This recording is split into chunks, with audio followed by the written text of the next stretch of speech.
Court ने notice issue किया है और 28 को फ्राइडे को ये सुनेगा और यूनियन ऑफ इंडिया को नोटिस किया है। स्टेट गवर्नमेंट की तरफ से अभी भट्टाचार्य या जो है नोटिस एक्सेप्ट किया और कोर्ट ने ये कहा कि स्टेट गवर्नमेंट से पूछा कि आप क्या इलेक्शन चाहते हैं या नहीं।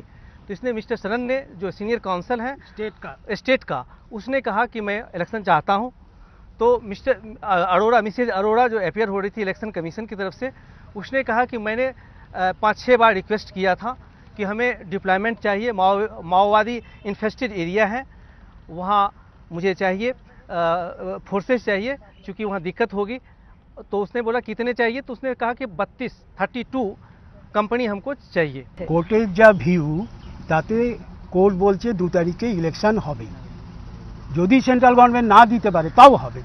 সেটা কিভাবে সম্ভব? সেটা মানে government union of India affidavit দেবে, এফিডেভিট দিয়ে বলবে যে আমরা সেন্ট্রালে ফোর্স পাঠাতে পারবো কি পারবো না।